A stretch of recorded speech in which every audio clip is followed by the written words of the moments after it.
Tak tohle je takový můj první pokus o české komentované video v Quake proti botovi. Budu hrát proti botovi na nejvyšší úrovni. A to z toho důvodu, že pro komentář je to výhodné v tom, že nesmím chodit s botem do souboju 1 na 1, musím spíš předvídat, kde je a snažit se mu zabránit dostat se do různých míst a posílat mu rakety naproti. Kdybych šel do souboje 1 na 1, tak on mě snadno přestřílí, má opravdu super přesné míření. Tím, že je to počítačový protihráč. Spustím tedy hru. Hraje se na mapě Zetenodomy 3. Není zde žádná láva, žádné pasti. Mám 2 důležité teleporty. 3, 2, 1, start. Sebírám šas, sebírám žité brnění, předpokládám, že bod mezi tím skal červené, ano, je to tak. Ale nestihl se dostat žádné zbraní toho, já využívám rychle fragu. A zaujímám pozici uprostřed mapy, odkud se velice dobře sbírají respawn fragy. Vidíte, že bez větší snahy získávám další fragy, teď tady bude červené brnění, pro které si bot samozřejmě došel, ale já jsem tam byl dřív, takže jsem ho v pohodě získal. Rychle se tady přesunu doprostřed, tady slyším, že se bot respavnul nahoře. Teď mě tady překvapil se super neoganem, ale poté co se znovu objevím, no, nepodařilo se mi získat červené brnění, byl v lepší pozici. Teď se tady mě snaží napadnout ze zhora, slyšel jsem, jak tam sebral voltou brokovnici, která je tady za rohem. Tam stále je, protože jsem neslyšel zatím nikomu spadnout, ani skočit. Teď se skočil tady to červené brnění. To sebral. Teď jsem úplně bez nábojů, takže si rychle vezmu šaft a půjdu sebrat další žluté brnění, které tady ještě není, takže doufám, že na mě bod mezi tím nezautočí. Naštěstí ne, naštěstí sebíral další červené brnění, co jsem slyšel. To sebral. Kde jinde bot je, aha, sebral dole megu. Čili je na tom hodně dobře a já hodně špatně, takže opět se stahuju pryč. Dělám si to samé kolečko jako před chvílí, doplním náboje do šaftu. Počkám si na žluté brnění, to se objeví zároveň s červeným. Bod opět sebral červené brnění, no. Čili opakuje se úplně stejná situace a pokud neudělám něco jinak, tak dopadne úplně stejně jako minule. Tak já jsem musel dělat nějak jinak nic. Bot to vyřešil za mě, tím, že tady poměrně hloupě se vystavil. Není to cool. Já jsem fragment a přidávám další fragy.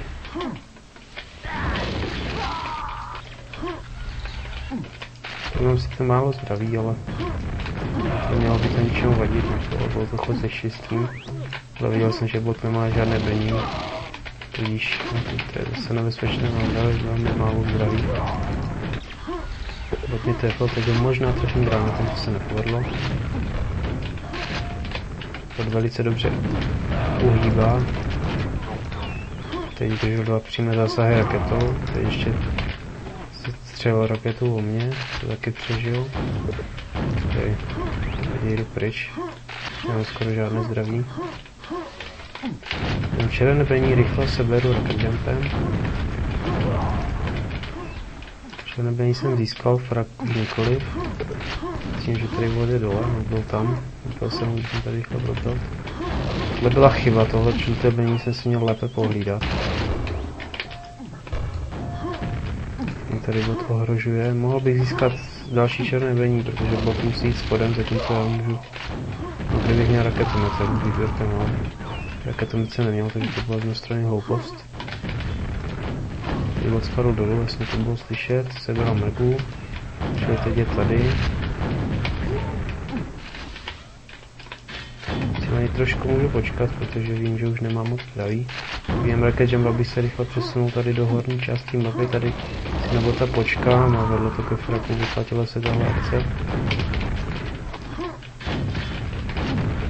tady můžu opět jednoduše pozbírat další vragy. Teď vím, že si bot půjde do tohle části mapy. Teď mám hodně málo zdraví, je to nebezpečné. No, teď jsem se tak opět zastavil na místě a bot mě se vsil na velkou raketou. Což mě příliš netěší. Teď vůbec nevím, kdy bude další žluté brnění, doufám, že to nebude za dlouho, no je tady, ale je tady bot. Takže bot se tam, no, převezl mě. Hraje příliš přímočaře, trošku mi připomíná jednoho českého hráče. Raději nebudu jmenovat, bych nikoho neohrozil.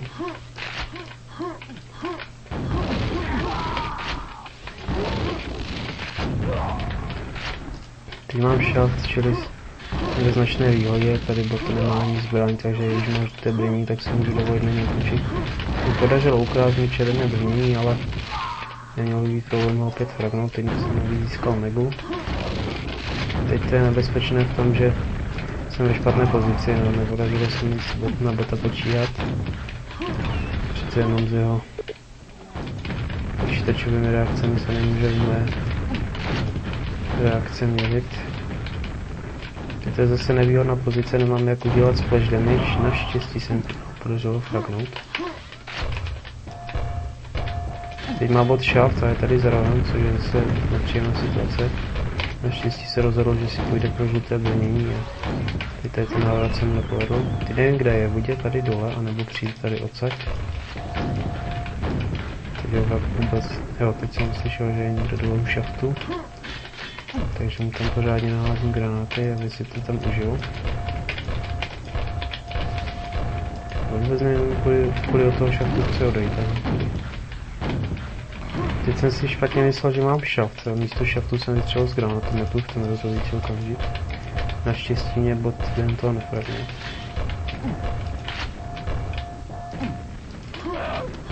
No to byla opět další hloupost z mojí strany, teďka bot běží ze mnou, takže já couvám a střílím do sebe rakety. Takže jaksi to poslední, co se dá dělat. Couvat jsem přestal a tohle to k tomu, že mě bot fragnul, teďka získá červené brnění a tady zkusím nenápadně proběhnout kolem něj. No, vyšlo to. Sebírám žluté brnění a teďka půjdu tady poměrně dlouhou cestou si pro šaft.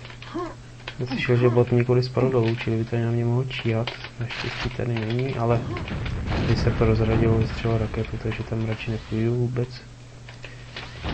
Teď mě trefil dost škaredě ve vzduchu, což je zase jeho doména. Super přesné míření, tady mě chce ještě vyčíhat tady.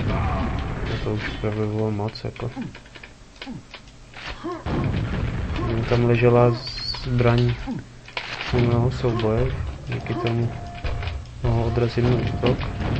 A střelím tam do prostřední části toho úseku nahoře, tam tím pádem pokud bot vyleze dopředu, tak dostane splash damage, co se stalo, a tím jsem měl získal frag.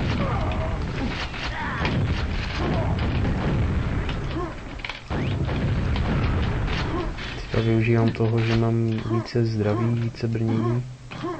A bot velmi nejistě prochází teleportem. Zatímco já průchodu teleportem přesně vím, kam reflexivně střelit. Získám další velmi snadné fragy.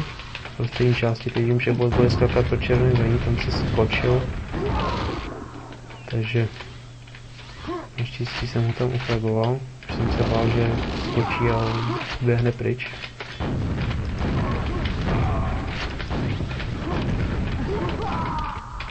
Jsem raději bota střelil v rokovnici, protože už byl velmi blízko mě, já jsem měl málo zdraví. Což byl taky důvod, proč jsem ten další souboj neustál. Teď nemám žádnou zbraň, takže bych neměl do toho souboje s botem vůbec chodit. Na druhou stranu se mi nechce tuto čas opouštět, no teď už musím, protože je v lepší pozici.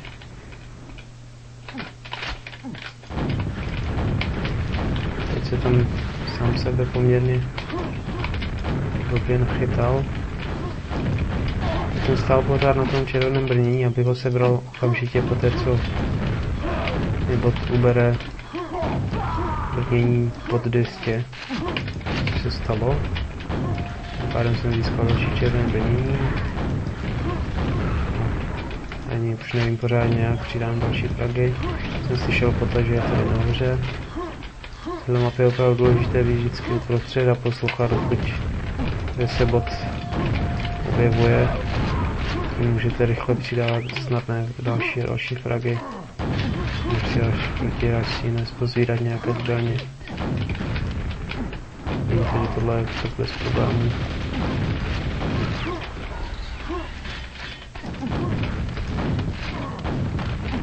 Jsem se rychle vyhnul vodou, kde se bod objevuje.